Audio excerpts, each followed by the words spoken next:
Thank you to the folks at home for sticking around. You know, educators across the state of Florida want to provide every child an accurate and quality education that is fully funded. But year after year, we see certain politicians consistently deny certain children the resources they need by channeling our taxpayer dollars away from public schools only to hand them over to for-profit private schools. Here to continue the conversation is our next guest, Carol Cleaver, an Escambia County educator and member of the Escambia Education Association. Welcome, Carol.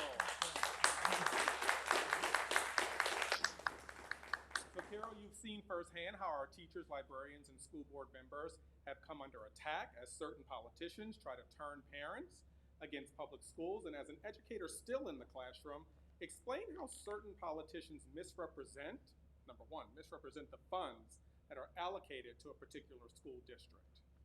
Well, one thing that's been very frustrating is to hear the line over and over again from Ron DeSantis and his supporters that we are historically funding schools, that we are funding schools at historical levels, when really what we're seeing on the county level as we deal with our budgets is that the money that comes to our school district is then siphoned immediately off to the voucher program. And so, for example, last year, Escambia County lost about $12 million to the voucher program. And so the historic levels of funding that are coming to our schools are immediately ripped out of our budget. And another way that affects us is that our school chief financial officers, they are required, of course, to make a budget before the school year and have all that done, but we have no way of predicting how many children will take advantage of a voucher. So last year we had to go into our reserve savings in order to pay for the voucher program, and this year, of course, we're expecting it to be far worse. So I hadn't planned to ask you this, but just that number, $12 million, kind of sits with me. Mm-hmm. What make that tangible for people at home, people in the audience? What does $12 million out of a public school budget, what does that mean for that school district? Well, I sit on our district's bargaining team, so we negotiate the contract and salary with our school board members, who we actually have a great relationship with. And what it looks like is we are facing critical staffing shortages. And they know that the best way to keep schools staffed, to keep buses running, to keep cafeterias working, to keep people to help special ed kids in classrooms, that they know the best way to do that is to raise pay. Well, when they are forced instead to spend their reserves on vouchers, our school board is not able to offer us the competitive salary that it would take to keep our classrooms filled with certified teachers. I checked this morning, my school district has 31 openings at this point in the year. We're in March. So we still are down 31 teachers. We're down 5,000 across the state. So basically it materializes into teacher shortages. Yes. Lower than average teacher pay. Yes. Inability to use the recruiting tools that are available to other school districts in order to recruit good teachers and good educators into the school district. That's right. So when you have divestment away from the public school system, as you just alluded to, students with parents, how does that affect students with parents who are living on the margins? So living, either in poverty, on the brink of poverty, how does that affect those particular families? I'm so glad you asked, because that's exactly who I'm teaching. So several of my students are homeless, and they are absolutely dependent upon the school system for our school breakfast program, our school lunch program. Just this past week, I had 2 kids that needed a backpack all of a sudden. And of course, we want to be able to meet our students' needs.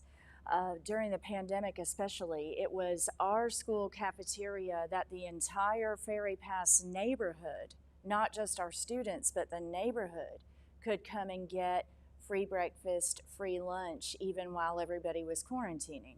And so the way that the way that this divestment of funds affects schools like mine and communities like mine is that we're not able to meet the needs of the students in our community. Unfortunately, the two children that needed a backpack, we had to say no. We didn't have any left in our guidance office. I'm taking a field trip in a few weeks, and I teach a total of 130 children per day, but we only have enough money for me to take 40 children on the field trip. So I have to tell the rest of my students that they didn't make the cut and they don't get to go on the field trip. And it's heartbreaking. It's devastating. It is devastating. So in previous segments, we talked about how the vouchers, in most cases, don't even fund the entire tuition of the for-profit schools. So when you are responsible for educating students whose parents are living in poverty or in some cases unhoused, a voucher school is not even an option for them.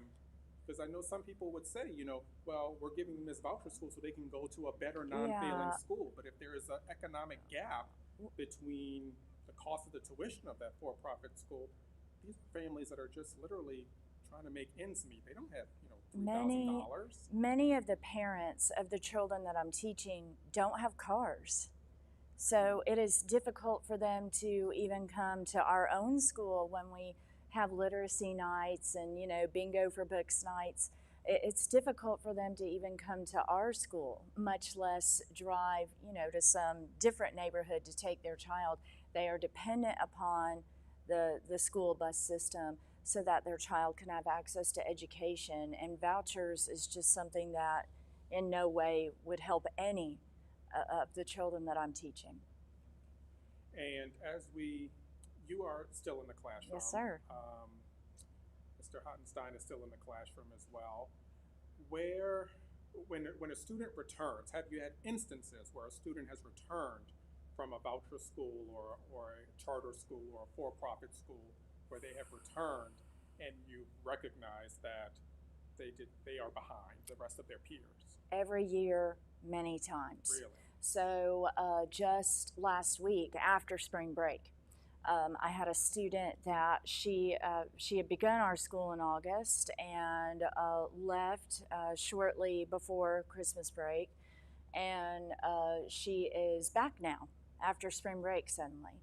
And she is a student that has learning disabilities, and she's also a student that has behavior problems. The school that she attended decided that they no longer wanted her at their school, so she was forced to come back to our school.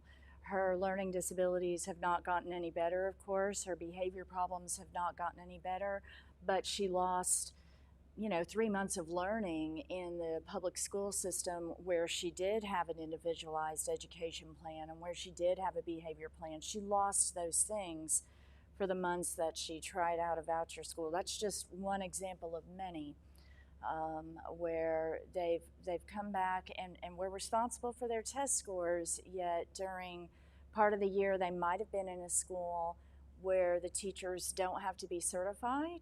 They're not held accountable in any way. They're not even held accountable to what type of curriculum they're giving these kids. So maybe she didn't even learn science while she was gone. I don't know.